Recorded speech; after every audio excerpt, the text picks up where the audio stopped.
दोस्तों, आज हम बात करने वाले हैं 2022 रिलीज्ड एक हॉलीवुड थ्रिलर के बारे में जिसका नाम है the stranger in our bed. कहानी की शुरुआत होती है एक शार्लेट नाम के लेडी के साथ जो अपने अमीर पति के साथ एक आलीशान घर में रहती है। उसका पति टॉम काफी केयरिंग है, उससे बहुत प्यार करता है, मगर फिर भी न जाने क्यों शार्लेट के चेहरे पर हम कोई खुशी देख नहीं पाती। टॉम के नजदीक आने से उसे जैसे सफोकेशन फील होने लगता है। क्लियरली उनके बीच कुछ भी ठीक नहीं चल रहा था। दूसरी तरफ टॉम अपनी पूरी कोशिश कर रहा था इस उलझे हुए रिश्ते को सुलझाने की। वो शार्लेट से कहता भी है कि उन्हें बच्चे के लिए ट्राई करना चाहिए, मगर शार्लेट राजी नहीं होती। उसे और इस रिश्ते में रहना ही नहीं था। वो अगले दिन ही घर से निकल जाने की बात करती है। उसे ना टॉम में कोई इंटरेस्ट है ना उसके पैसों में। ऑब्वियसली टॉम ये सब सुन के भड़क जाता है, तोड़फोड़ भी करता है, मगर शार्लेट को फोर्स नहीं करता। शायद उसे लगा था वो सीरियसली ऐसा कुछ नहीं करेगी, मगर ऐसा नहीं होता। सुबह होते ही शार्लेट अपना सारा सामान पैक करके रास्ते पर जाके किसी के लिए इंतजार करने लगती है, किसी इवान नाम के बंदे के लिए जो उसका बॉयफ्रेंड है। पिछले कुछ महीनों से उनका अफेयर चल रहा है। फाइनली आज जाके दोनों एक साथ रह पाएंगे।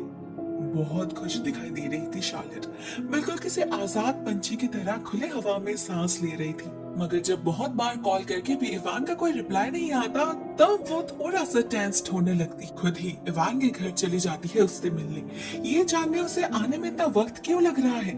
मगर वहाँ दरवाजा खोलती है कोई और लेडी जो इवान को जानती तक नहीं, ना उस घर में उसके अलावा और कोई रहता है। टेंशन में शार्लेट ब्लैंक हो चुकी थी। उसे समझ नहीं आता अब वो क्या करेगी। जिस पर भरोसा करके उसने घर से निकला था, उसने तो धोखा दे दिया। अचानक उसे फील होता है कोई उस पर नजर रख रहा है, एक आदमी जिसे शायद उसने पहले भी कहीं देखा है, मगर ठीक से कुछ समझने से पहले ही वो आदमी गायब हो जाता है। उधर तब तक टॉम की गाड़ी आ चुकी थी। उसके मॉम के फ्रेंड ने शार्लेट को रास्ते पर ऐसे खड़े देखकर उसे इन्फॉर्म किया था, तो वो आ गया अपने बीवी को घर वापस ले जाने। शार्लेट घर लौट जाती है, उसे जिंदगी में उसे इंसान के पास ना चाहते हुए भी। टॉम गुस्सा तो था, मगर शायद उसे पता था शार्लेट ने ऐसा क्यों किया। उसके डिसीजन के पीछे वो भी इक्वली गिल्टी था। उसे पता है वो अपने काम में इतना बिजी रहता है कि शार्लेट को बिल्कुल भी वक्त नहीं दे पाता। वो लोनली फील करती है। टॉम प्रॉमिस करता है आगे से ऐसा नहीं होगा, सब ठीक कर देगा वो। लेकिन शार्लेट के लिए सब कुछ इतना आसान नहीं था। वो बिट्रेड फील कर रही थी, उसका मन नहीं मान रहा था। उसे बार बार इवान की बातें याद आने लगती है। हर तरफ हर चेहरे पर बस वो ही दिख रहा था। इससे वो कैसे निकले। वो जाती है अपने मदर इन लॉ इसाडोरा से मिलने। उनकी बातों से हम समझ पाते हैं वो काफी स्ट्रिक्ट है, अनकंट्रोलिंग भी। शार्लेट को बहुत बुरी तरीके से टॉन्ट करती है वो। उसे याद दिलाती है उनके सिवा उसका और कोई परिवार नहीं। बातों बातों में शार्लेट की तबीयत खराब हो जाती है, तो वो घर वापस जाने लगती है। तभी से रास्ते पर फिर से वही आदमी दिखता है, उसके फोटोज निकालते हुए। शार्लेट को ये बात ठीक नहीं लगती। वो जाके अपने पति को बता देती है, मगर टॉम उस पर यकीन ही नहीं करता। उसे कोई फॉलो क्यों करेगा। इन सब फालतू की बातों को छोड़कर उन्हें उनके रिश्ते पर फोकस करना चाहिए। शार्लेट भी वही करती है। वीकेंड पर वो लोग जाते हैं इसाडोरा के घर, जो एक्चुअल में उनकी हवेली है। वहां घूमते वक्त शार्लेट को एक गुलाब का पेड़ बहुत पसंद आता है। टॉम वहां उसकी फोटोज में निकालता है ढेर सारी। धीरे धीरे उनका रिश्ता रिवाइव करने लगा था। मगर हम उस घर के मेड मिसेस टैनर और ड्राइवर स्टीफन को देखते हैं उनकी तरफ नजर रखते हुए काफी टेंस्ड दिखाई दे रहे थे वो, गॉड नोस क्यों। उसी रात शार्लेट को पता चलता है वो प्रेग्नेंट है। ये टॉम के लिए काफी बड़ा सरप्राइज था। वो श्योर नहीं था ये उसका बच्चा है या नहीं, मगर शार्लेट जब उसे यकीन दिलाती है उसके मन से सारे डाउट्स क्लियर हो जाते हैं। घर में सेलिब्रेशन का माहौल चल रहा था। टॉम अपनी पत्नी का दुगना ख्याल रखने लगा था, लेकिन इस सब के बीच भी शार्लेट को इवान की यादें सता रही थी। वो रात में छुपकर मिसिंग पर्सन सेक्शन में चेक करती है। वहां उसे डैनियल इवान नाम के एक बंदे की रिपोर्ट मिलती है। साथ में उसके बहन रेबेका का कांटेक्ट नंबर भी दिया गया था। शार्लेट वो नंबर सेव कर लेती है और अगले दिन मौका मिलते ही उसे कॉल करती है। यहाँ पर हम नोटिस करते हैं टॉम उसे कहीं भी अकेला छोड़ना नहीं चाहता। इवन वॉक पे जाते वक्त भी स्टीफन उसके साथ जाता है। ऐसे में रेबेका से मिलने जाना काफी मुश्किल हो रहा था शार्लेट के लिए। फिर भी वो जाती है किसी तरह मैनेज करके, और वहां उसे पता चलता है रेबेका को उनके बारे में सब कुछ पता है। लेकिन इवान के डिसअपियरेंस के बारे में वो भी इक्वली क्लूलेस है। वो लोग डिसाइड करते हैं अगले दिन उस घर में जाएंगे जहां शार्लेट इवान से मिलने जाती थी। भले ही रिबेका कहती है उसे ऐसे किसी घर के बारे में नहीं पता। उस दिन शार्लेट को घर लौटने में काफी लेट हो जाती है। ऊपर से वो टॉम का फोन भी रिसीव नहीं कर रही थी। इससे टॉम काफी अपसेट हो जाता है। शार्लेट उसे शांत करने के लिए झूठ कहती है कि वो शॉपिंग करने में बिजी थी, मगर टॉम बेवकूफ नहीं है। उसने शार्लेट का फोन ट्रैकिंग पे डाल रखा था, सिर्फ और सिर्फ उसके सिक्योरिटी के लिए। रियली? शार्लेट और कुछ नहीं कहती, बस नेक्स्ट डे निकलने से पहले अपना फोन घर में ही छोड़ जाती है। लेकिन वो निकल ही नहीं पाती। उससे पहले उसका पति लौट आता है, साथ में इसाडोरा भी। और जैसे ही वो उनकी तस्वीर देखती है, वो रोज ट्री वाली, पता नहीं उन्हें क्या होता है, वो बहुत ज्यादा पैनिक करने लगती है। उधर शार्लेट को लेट हो रही थी, रिबेका से मिलने जाना था उसे, तो वो न्यू ड्रेस खरीदने के बहाने घर से निकलती है और झटपट जा पहुंचती है उस घर में जिसे वो इवान का घर समझती थी। इस बार भी दरवाजा वही लेडी खोलती है और वही बातें बताती है, लेकिन इस बार साथ में कुछ अलग भी होता है। शार्लेट को वहाँ वो बंदा दिखता है जो उसका पीछा कर रहा था महीनों से। वो भी उसी घर में घुसता है। इसका मतलब उनके सवालों का जवाब भी जरूर इसी घर में है। गलती से उस आदमी ने दरवाजा खुला छोड़ दिया था। तो शार्लेट और रिबेका अंदर जाती है और चुपके से सारे बातचीत सुनने लगते हैं। पता चलता है इस बंदे का नाम ट्रॉय है।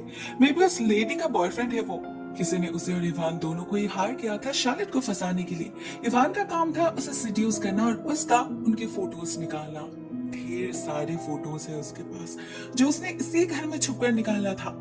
जैसे ही उसे पता चलता है कोई इवान को ढूंढने आया था, वो जल्दी से उन फोटोज को डिस्ट्रॉय करने लगता है।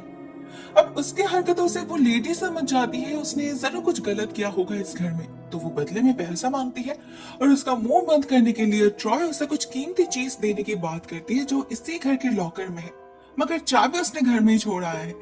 तो वो जाता है चाबी लेने, जिसका फायदा लेकर शार्लेट और रेबेका उस लेडी से बात करने जाते हैं।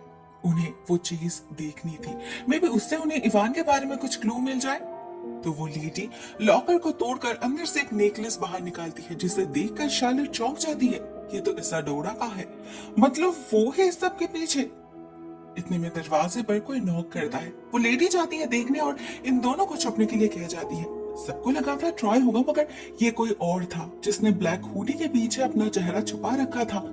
वो उस लेडी पर हमला करके उसे मार डालता है और उस नेकलेस को लेकर गायब हो जाता है। शार्लेट और रिबेका के सामने ही कुछ नहीं कर पाते दोनों। बस कुछ देर बाद वहां से भाग निकलते हैं सारे फोटोज के टुकड़ों को उठा के। डर से उनके हाथ पैर कांपने लगे थे। उन्हें समझ नहीं आ रहा था आखिर उन्होंने देखा क्या। शार्लेट की हालत तो और ज्यादा खराब हो रखी थी। उसे घर जाके इसाडोरा से डील जो करना है। फॉर्चुनेटली स्टीफन ने उसके लिए सारी शॉपिंग्स कर लिया था, तो उसे घर जाके झूठ बोलने में कोई प्रॉब्लम नहीं होती। उस रात घर में एक छोटी सी पार्टी रखी गई थी जहां इसाडोरा भी आती है। उसे देखकर शार्लेट की तबीयत और खराब होने लगती है, लेकिन वो उसे कन्फ्रंट जरूर करती है। उससे पूछती है क्यों वो उस पर नजर रख रही है, क्या चाहती है वो। जवाब में इसाडोरा कुछ नहीं कहती, बल्कि उनका रिएक्शन काफी अजीब रहता है। वो अपने घर चली जाती है, टॉम के कमरे में जाकर अलमारी में कुछ ढूंढने लगती है, लेकिन तभी टॉम आ जाता है और वो छुप जाती है। हम देखते हैं टॉम अलमारी के सीक्रेट लॉकर से कुछ फोटोज निकालकर देख रहा है। ये उसके माँ के फोटोज थे, कई साल पुराने। इसाडोरा और चुप नहीं बैठती। वो बाहर आती है और अपने बेटे को कन्फ्रंट करती है। यहाँ पर खुलता है इस फिल्म का पहला राज। पता चलता है टॉम जैसा दिखता है वो वैसा है नहीं, असल में एक साइको है वो। और ये इसाडोरा, इसकी लाइफ तो सीक्रेट से भरे है। टॉम जब छोटा था उसका एक पीटर नाम के बंदे से अफेयर था। दोनों इसी घर में मिलते थे, इसी कमरे में। इसाडोरा अपने पति को छोड़कर उसके साथ जाना चाहती थी, लेकिन सिर्फ टॉम के कारण नहीं गई। उन्हें लगा था टॉम छोटा है, अपने माँ की जरूरत है उसे।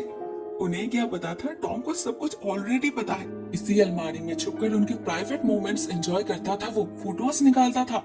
इसाडोरा उससे ज्यादा किसी और से प्यार करे ये उससे सहन नहीं होती थी। तो एक दिन उसने पीटर को जान से मार डाला और जिसे कवर अप करना पड़ा इसाडोरा को।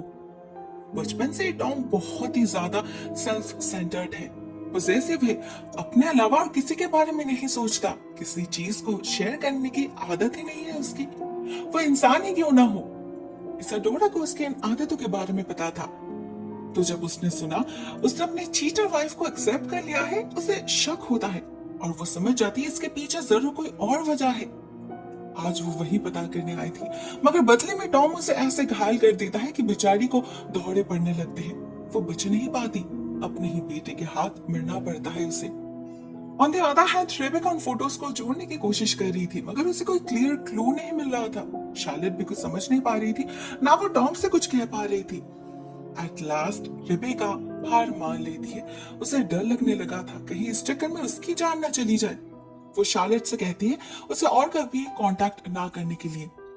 ऐसे में शार्लेट को खबर मिलती है इसाडोरा की मौत हो चुकी है और उसने अपना सारा सेविंग्स पूरे $10 मिलियन उसके नाम कर दिया है। ये शार्लेट के लिए बहुत ही ज्यादा शॉकिंग था, साथ में टॉम के लिए भी। वो तो सबके सामने चिल्लाने लगता है, गुस्से में काबू नहीं रख पाता, अपने प्रेग्नेंट बीवी पर हाथ तक उठाता है। एज यूजुअल उसे लग रहा था शार्लेट ने जरूर इसाडोरा को मैनिपुलेट किया होगा, धोखा हुआ है उसके साथ। उधर शार्लेट समझ नहीं पाती इसाडोरा अगर उस पर शक करती थी इसका मतलब वो उसे नापसंद करती थी, तो वो इतना सारा पैसा क्यों छोड़ गए उसके नाम। वो डिसाइड करती है जो हुआ सो हो गया, फालतू में और इस सब के बारे में नहीं सोचेगी वो। टॉम भी माफी मांग लेता है उससे और प्रॉमिस करता है आगे से वो एक परफेक्ट हस्बैंड बनकर दिखाएगा। शार्लेट फिर से एक बार उसे मौका देती है, खुद को समझाती है इस बार सच में सब कुछ ठीक हो जाएगा, मगर होता नहीं। उल्टा गिफ्ट के नाम पे टॉम उसे एक बहुत ही बड़ा झटका देता है। पता चलता है टॉम ने उसे वही नेकलेस गिफ्ट किया है जो उस लेडी के खूनी ने उठाया था। ये टॉम के पास कहां से आया? इसका मतलब टॉम ही वो खूनी है, इस सब के पीछे वो है। शार्लेट को बहुत ज्यादा डर लगने लगा था, लेकिन वो घर से भागते नहीं, उसे सबूत जो चाहिए थे और इवान को भी तो ढूंढना था। तो वो खुद को बाथरूम में लॉक कर लेती है और वीकनेस का बहाना देकर टॉम को भेजती है दुकान में दवाई लाने। जैसे ही वो निकलता है शार्लेट सबसे पहले स्टीफन को कॉल करके बुलाती है और फिर रेबेका को कॉल करके सब कुछ इन्फॉर्म करती है। वो जो करने जा रही थी वो काफी रिस्की था। रेबेका उसे वार्न करती है, लेकिन वो नहीं रुकती, बस इस घर का एड्रेस देकर पुलिस को इन्फॉर्म करने के लिए कहती है। कुछ देर बाद, तब तक शायद उसे वो मिल जाएगा जो वो ढूंढ रही है। इसके बाद वो जाती है टॉम के ऑफिस में, जहां उसके लैपटॉप में शार्लेट को वो फोटोज मिलते हैं जो इवान के फोन में था। इससे उसे याद आता है टॉम का भी फोटोज क्लिक करने की आदत है और इस घर में बस एक ही जगह है जहां उसके अलावा और किसी का जाना मना है, द डार्क रूम। टॉम बहुत ही पोसेसिव है उसे लेकर, तो सबूत भी जरूर वही होंगे। शार्लेट और देर नहीं करती, अलमारी से चाबी निकाल के उस कमरे में जा पहुंचती है और उसे जो दिखता है वैसा कुछ उसने सपने भी एक्सपेक्ट नहीं किया था। वो कमरा उसके ही फोटोज से भरे भरे थे, उसके नेकेड फोटोज, इवान के साथ गंदे गंदे फोटोज और कुछ ऐसा जिन्हें उसके सोते वक्त निकाला गया था। ये टॉम के मेंटल इम्बैलेंस के सबूत थे।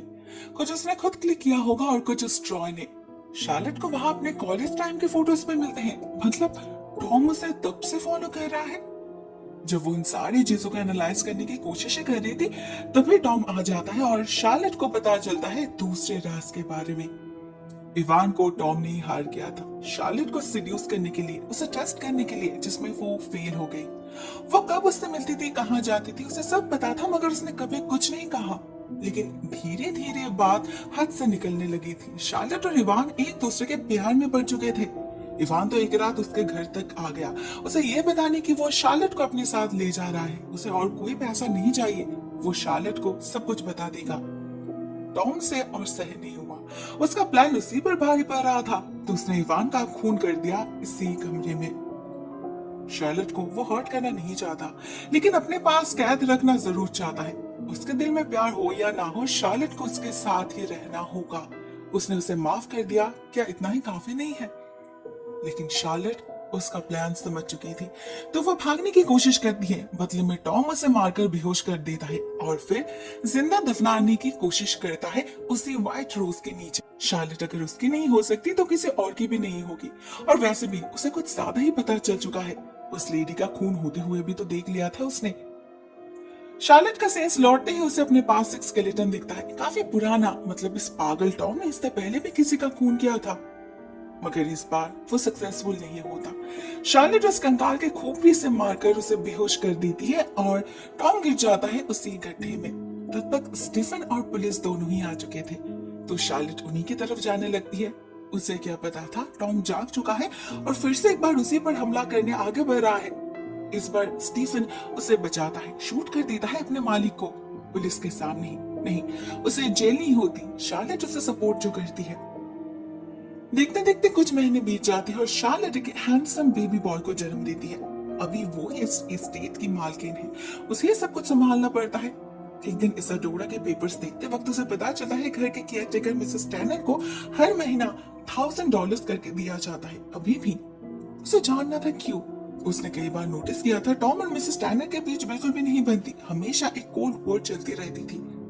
शार्लेट को इस सब का जवाब चाहिए था तो वो उसके घर जा पहुंचती है और वहां उसे पता चलता है मिसेस टैनर असल में टॉम के गुनाहों के विटनेस है। उसने 2 बार उसके क्राइम्स को छुपाने में मदद की है। बदले में इसाडोरा उसे पैसे देती थी उसका मुंह बंद रखने के लिए। रोस्ट्री के नीचे वो लाश पीटर की थी। शायद इसीलिए इसाडोरा उस जगह को देखकर इमोशनल हो गई थी। टॉम ने इवान के लाश को ठिकाना लगाने की जिम्मेदारी भी मिसेस टैनर और स्टीफन को ही दिया था। झूठ मूठ की कहानी देकर इवान को चोर कहकर सिचुएशन को संभालने की कोशिश किया था, जो ऑब्वियसली मिसेस टैनर ने बिलीव नहीं किया। इतने सालों के एक्सपीरियंस से वो टॉम को पहचान चुकी थी। तो जब उन्होंने देखा इवान जिंदा है, उसने किसी से कुछ नहीं कहा, सीक्रेटली अपने घर में उसकी ट्रीटमेंट करते रही, उन्हीं के पैसों से उसकी देखभाल की, जिसकी वजह से आज वो काफी हद तक रिकवर कर चुका है। शार्लेट के लिए इससे ज्यादा खुशी की बात और क्या हो सकती थी। अंत भला तो सब भला। एट लास्ट वो इवान के साथ वो जिंदगी बिता पाएगी जिसके लिए उन्होंने इतना कुछ किया।